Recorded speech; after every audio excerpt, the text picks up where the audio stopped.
Hey guys, welcome to my channel Tauseef sir. ये channel मैंने खास तौर से क्लास 10th के लिए बनाया है। जी हाँ, फॉर क्लास 10th स्टूडेंट्स के लिए बनाया है। और इस चैनल पे mostly CBSE and ICSE boards की क्लासेस चलेंगी। जी हाँ, सीबीएसई एंड आईसीएसई दोनों बोर्ड्स की क्लासेस चलेंगी यहाँ पे, ठीक, फॉर ओनली क्लास 10। ठीक है, अभी फिलहाल के लिए हम क्लास 10th की क्लासेस चलाएंगे इस चैनल पे, CBSE and ICSE both board के लिए। ठीक है, यहाँ पे आपको मैं बता दूं कि फिजिक्स एंड केमिस्ट्री जो होंगी रेगुलर क्लास होंगी फॉर आईसीएसई। ठीक है, आईसीएसई के लिए फिजिक्स एंड केमिस्ट्री दोनों की रेगुलर क्लासेस होंगी। वहीं अगर बात की जाए सीबीएसई की, तो science full portion science plus maths, ठीक है, साइंस प्लस मैथ्स दोनों का पोर्शन यहाँ पे कंप्लीट करवाया जाएगा सीबीएसई के लिए। ठीक है, तो सीबीएसई के लिए साइंस एंड मैथ्स दोनों होगा, और आईसीएसई की बात की जाए तो फिजिक्स और केमिस्ट्री यहाँ पे आपको करवाई जाएगी। ठीक है, तो ज्यादा से ज्यादा बच्चों को यहाँ पे जोड़ने की कोशिश कीजिए। ठीक है, और अपनी क्लासमेट्स को बताइए, सबको बताइए, ताकि सब एक साथ आए, ज्यादा से ज्यादा ग्रुप में आप लोग ज्वाइन करें क्लास को। और अभी लॉकडाउन के बीच में, ठीक है, किसी को परेशानी ना हो पाए, इसलिए सबकी हेल्प कीजिए, सबको बताइए। ठीक है, तो ज्यादा बात नहीं करते हैं, अब फटाफट आज की क्लास कर लेते हैं। आज जो है मैं सीबीएसई बोर्ड के स्टूडेंट्स को पढ़ाने जा रहा हूँ। ठीक है, सीबीएसई के लिए मैं चैप्टर फर्स्ट पढ़ाऊंगा आज, केमिस्ट्री का। ठीक है, साइंस का chapter first for CBSE board. ठीक है, सीबीएसई बोर्ड क्लास 10th के लिए चैप्टर फर्स्ट पढ़ाने जा रहा हूं मैं साइंस का। ठीक है, चैप्टर 1। ठीक, चलिए ज्यादा टाइम नहीं लेते हैं और शुरू करते हैं आज का टॉपिक। ठीक है,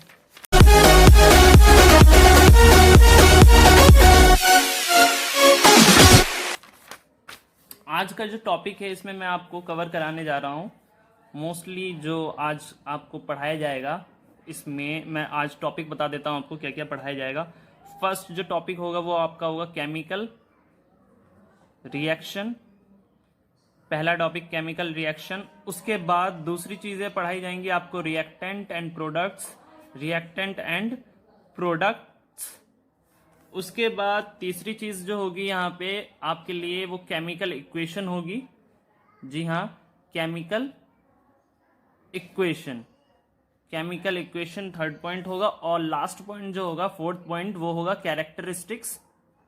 कैरेक्टरिस्टिक्स ऑफ केमिकल रिएक्शन। ठीक है, characteristic of chemical reactions. Okay, तो यहां पे ये बात आएगी, characteristics of chemical reaction, chemical equation, reactant and product and chemical reaction. आज हम ये सब टॉपिक पढ़ने वाले हैं। ठीक है, तो ज्यादा टाइम नहीं लेते हैं, सीधा चलते हैं हम अपने टॉपिक्स पे। ठीक है, जो फर्स्ट टॉपिक है हमारा केमिकल रिएक्शन का, वो पढ़ते हैं। ठीक है, तो चलिए शुरू करते हैं। केमिकल रिएक्शन, फर्स्ट टॉपिक हमारा है केमिकल रिएक्शन। तो सबसे पहले समझते हैं केमिकल रिएक्शन क्या होता है दोस्तों। ठीक, केमिकल रिएक्शन को समझते हैं। तो सबसे पहले इसको डिफाइन किस तरह से कर सकते हैं हम, इट इज ए प्रोसेस। ये क्या है, एक तरीके की प्रोसेस होती है। It is a process in which two or more it is a process in which two or more substances react to each other and form a new substance। ठीक है, डेफिनेशन से आपको समझ में आ गया होगा। It is a process in which two or more substance, it is a process in which two or more substance react to each other and form a new substance। इसमें क्या होता है, दो या दो से ज्यादा, ठीक है, दो ले लेते हैं या दो से ज्यादा, 3 4 5 कितने भी सब्सटेंस ले लेते हैं हम, और उनको रिएक्ट करवाते हैं आपस में। और जब वो आपस में एक दूसरे के साथ रिएक्शन करते हैं, उसके बाद एक नया सब्सटेंस फॉर्म होता है। ठीक है, इसी चीज को केमिकल रिएक्शन बोला जाता है। ठीक है, जिस तरीके से हम एग्जांपल ले सकते हैं, घर में हमारा रोटी बनती है। रोटी बनाने के लिए हम क्या करते हैं, आटा प्लस वाटर, ठीक है, और इसको हीट करते हैं। हीट करने के बाद हमारा क्या बनता है, रोटी बनती है, यानी कि चपाती बनती है। ठीक है, चपाती बनती है। ठीक, थोड़ा सा नॉइस आ रहा होगा दोस्तों, तो उसके लिए माफ़ी चाहता हूँ। ठीक है, आटा प्लस वाटर हीट करते हैं तो रोटी बनती है, यानी कि चपाती कह सकते हैं उसको हम। तो ये एक एग्जांपल है केमिकल रिएक्शन का। इसमें क्या करते हैं, हम आटे में पानी मिक्स करते हैं, ठीक है, और फिर जब उसको हीट करते हैं तो रोटी हमारी चपाती बनके तैयार होती है। ठीक, एक तरीके के केमिकल रिएक्शन का एग्जाम्पल। उसके बाद अब बात करते हैं हम रिएक्टेंट की। किसकी? रिएक्टेंट की बात करते हैं, रिएक्टेंट एंड प्रोडक्ट्स।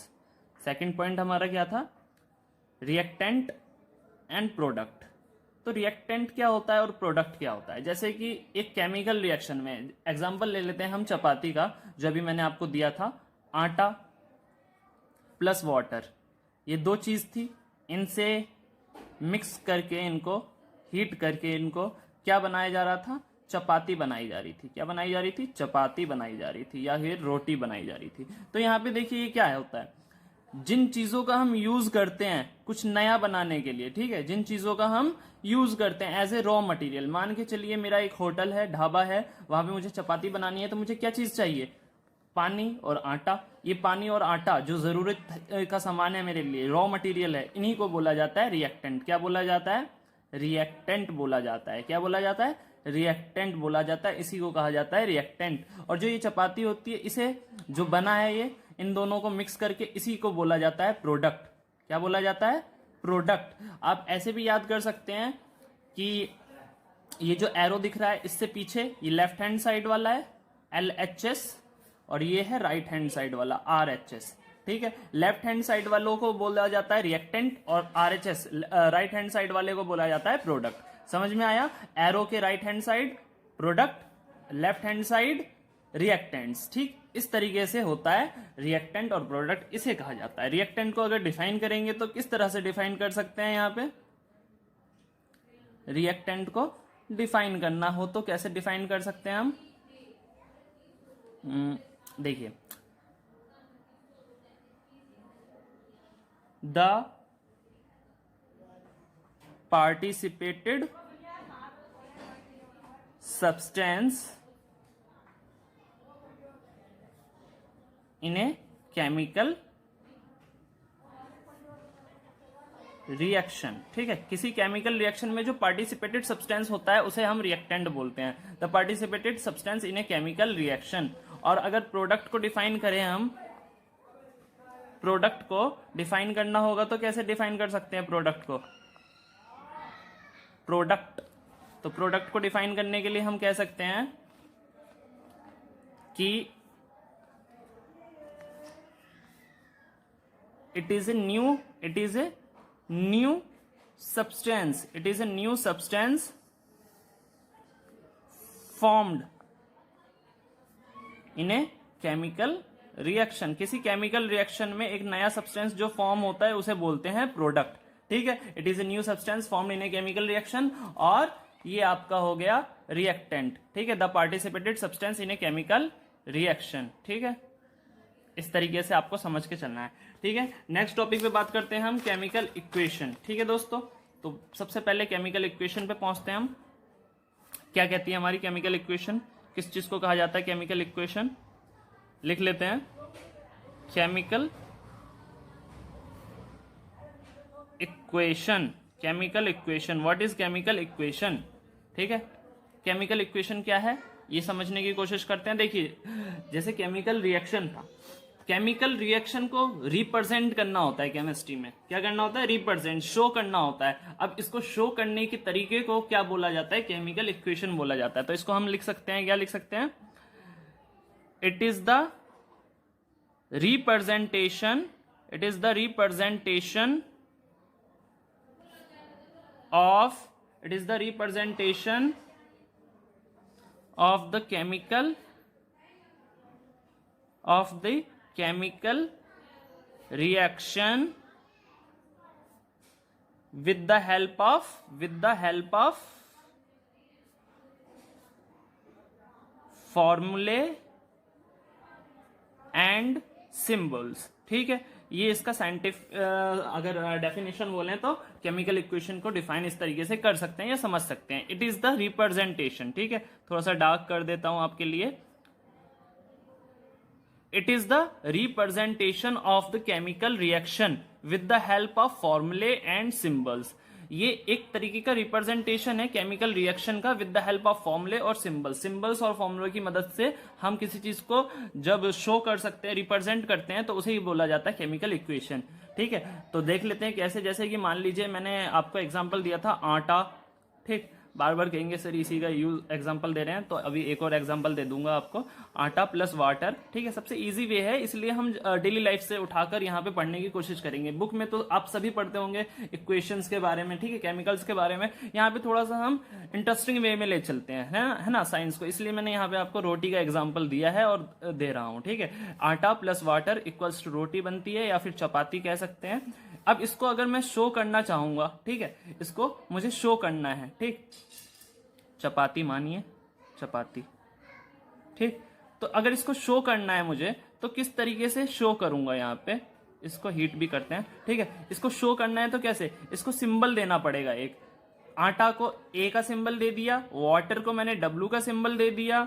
ठीक, इस तरीके से दोनों को ऐड किया और बना मेरा रोटी को आर सिंबल दे दिया। एक सिंबल देते हैं हम ताकि आसान हो, ठीक है, क्योंकि कुछ केमिकल्स बड़े बड़े नाम होते हैं उनके, तो सबका नाम लिखना पॉसिबल नहीं होता है, इसलिए उनको एक सिंबल्स दे दिया जाता है ताकि कम स्पेस में हम उसको लिख सकें। ठीक है, वरना आप नाम से भी शो कर सकते हैं। इसीलिए इसको क्या कहा जाता है, सिंबल्स की मदद से और फॉर्मूले की मदद से इस तरीके से शो करना किसी भी चीज को क्या कहलाता है, केमिकल इक्वेशन कहलाता है। इसी चीज को क्या बोलते हैं हम, केमिकल इक्वेशन बोले जाता है। यहाँ पे इसको केमिकल इक्वेशन बोलते हैं हम इसको।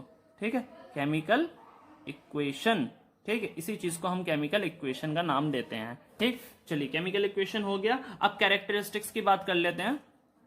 ठीक है, कैरेक्टरिस्टिक्स की बात कर लेते हैं। कैरेक्टरिस्टिक्स ऑफ केमिकल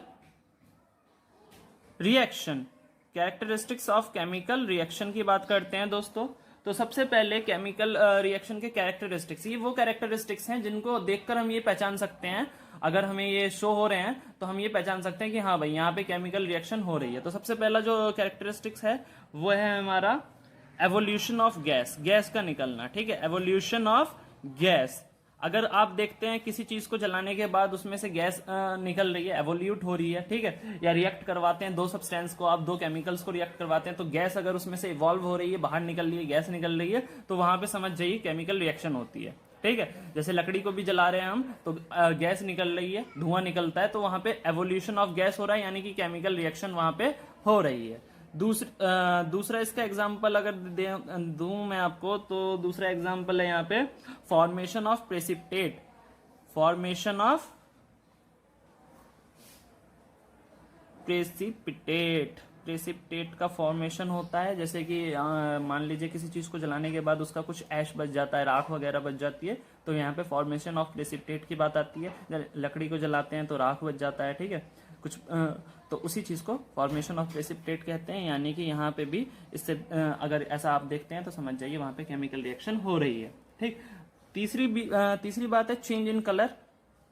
अगर कहीं पे किसी सब्सटेंस के कलर में चेंज हो रहा है तो वहां पे केमिकल रिएक्शन हो रही है। फोर्थ है change in state, change in state, किसी की अवस्था में परिवर्तन हो रहा है। ठीक है, अगर सॉलिड से लिक्विड, लिक्विड से सॉलिड, या फिर गैस में तब्दील हो रही है वो चीज, तो वहां पे केमिकल रिएक्शन हो रही है। ठीक है, उसकी अवस्था में अगर चेंजेस हो रहे हैं तो। ठीक है, अब बात करते हैं change in temperature, change in temperature. ठीक, टेम्परेचर में चेंज होना। ठीक है, अगर किसी के टेम्परेचर में चेंज हो रहा है तो वहां पे भी केमिकल रिएक्शन हो रही है। ये 5 पॉइंट्स हैं आपके लिए मोस्ट इंपोर्टेंट। ठीक है, कैरेक्टरिस्टिक्स ऑफ केमिकल रिएक्शन, ये 5 पॉइंट्स। ठीक, थैंक यू दोस्तों, यहाँ पे क्लास यहीं खत्म करते हैं। आज फर्स्ट क्लास थी इसलिए थोड़ा सा आपको कम बढ़ाया गया है। ठीक है, ताकि और बच्चों का लॉस ना हो, क्लास ना निकले उनकी। ठीक है, इसलिए ज्यादा से ज्यादा बच्चों को जोड़ने की कोशिश कीजिए, लेके आने की कोशिश कीजिए, और फिर हम रेगुलर क्लास कराएंगे यहाँ पे आपके लिए maths, science for CBSE board, and physics और केमिस्ट्री फॉर आईसीएसई बोर्ड। ठीक है दोस्तों, थैंक्स।